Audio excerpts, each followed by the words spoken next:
Plus que 9 mois avant la prochaine élection municipale et les formations politiques se préparent pour une campagne électorale mouvementée. On en parle cette semaine au Bulletin.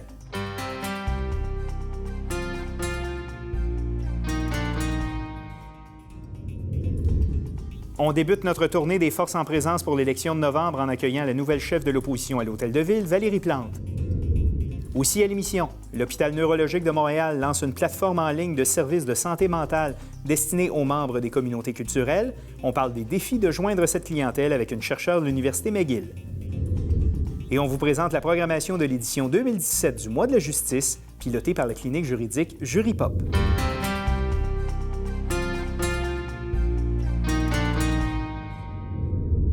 Bonjour, ici Louis-Martin McArdle et bienvenue au Bulletin. Je suis très heureux de vous retrouver pour cette première édition de 2017. Alors, c'est le 5 novembre que les Montréalais seront conviés aux urnes pour l'élection municipale. Et l'élection s'annonce bien différente de celle de 2013, alors que 4 formations politiques étaient en lice, avec la disparition annoncée de Coalition Montréal et celle possiblement attendue de Vrai Changement pour Montréal. Est-ce que le parti qui forme l'opposition officielle réussira son pari de remporter l'élection à la mairie et le contrôle du conseil municipal? On en parle avec la nouvelle chef de Projet Montréal, Valérie Plante. Madame la chef de l'opposition, bonjour. Bonjour. Bienvenue au Bulletin. Merci. Alors, vous avez remporté donc la chefferie de Projet Montréal avec 52 % des voix contre Guillaume Lavoie, votre collègue. Comment sont passés vos 2 premiers mois à la tête de Projet Montréal? Très occupée. Oui. Parce qu'évidemment, après une course, bien, c'est le moment de rallier tout le monde, de s'assurer là, qu'on est prêt pour déjà passer à la prochaine étape. Puis on est déjà dans cette étape-là, c'est-à-dire de préparer les élections, comme vous le disiez en introduction, qui sont à nos portes. Hein. C'est presque demain matin en politique. Voilà, dans 9 mois. Oui, oui, exactement, exactement. Donc, très occupée et bien sûr, bien, c'est de s'assurer là, que tout le monde s'en va dans la même direction. On a des élus dans plusieurs arrondissements. C'est de s'assurer également qu'eux, dans leur arrondissement, tout roule et qu'ils sont prêts pour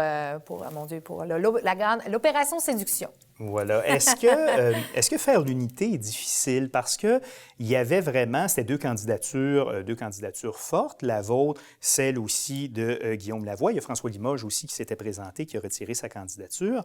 Il y avait, le caucus était, disons, divisé. Le caucus de Projet Montréal, M. Lavoie avait des appuis, vous aussi, à peu près en nombre à peu près égaux.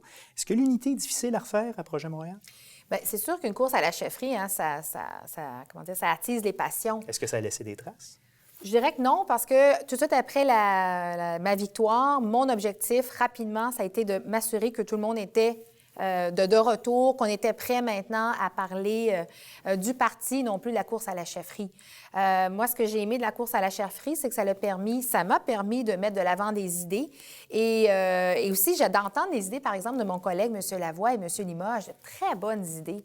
Et à partir du 5 décembre, bien, moi, mon rôle, c'était également de prendre les meilleures idées, dont les leurs, et de les partager avec l'équipe pour qu'on aille de l'avant. Et justement, sur quel thème, avez-vous déjà une idée sur quel thème sont centrés sera centrée votre campagne électorale? Alors, définitivement, Projet Montréal, dans les dernières années, on a beaucoup mis d'emphase sur la question du commerce.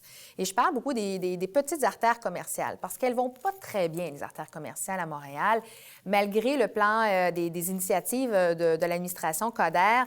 Il suffit de se promener en ville, là, puis on n'a pas besoin d'aller sur le plateau. Là. On peut même être dans Ville-Marie, ce n'est pas facile. Dans d'autres coins, je parle par extension, c'est pas facile. Donc, il faut pouvoir repenser à comment donner un coup de pouce à nos artères commerciales locales, parce que pour moi, ce sont un peu comme le cœur des quartiers. Si on veut avoir des quartiers vivants, dynamiques, avec une belle mixité économique, sociale et culturelle, on veut des artères bien vibrantes. Le côté commerce et sinon l'habitation. L'habitation. On a depuis une dizaine d'années, 56 000 familles qui ont quitté Montréal pour aller s'établir en banlieue parce qu'elles ne trouvent pas une habitation qui leur convienne à un prix convenable.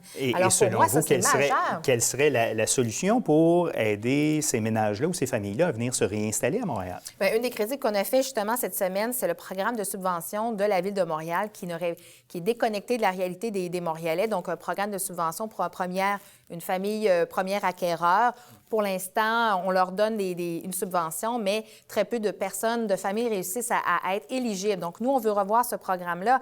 Mais surtout, c'est de devenir acquéreur, que la Ville de Montréal fasse des réserves foncières sur des terrains au centre-ville, mais ailleurs, pour pouvoir faire des projets de développement immobilier où on aurait du logement social, du logement abordable. Abordable, entre autres, ce sont des coopératives et du logement privé. Donc, on doit être beaucoup plus proactif et présentement, ce n'est pas le cas. Et je ne veux plus que les familles de Montréal quittent parce qu'elles ne trouvent pas d'habitation. Ce n'est pas acceptable. Ça aussi, ça fait partie la richesse de Montréal, c'est d'avoir une diversité de population en termes au niveau socio-économique, au niveau culturel, et on veut garder ces gens-là à Montréal. Donc, deux points importants. Les transports, évidemment. Mais Projet Montréal, le transport, pour nous, ça fait partie de notre ADN. Bien, donc... c'est ça. Un de vos anciens chefs, M. Bergeron, Richard Bergeron, en a fait un cheval de bataille important à l'époque. Oui.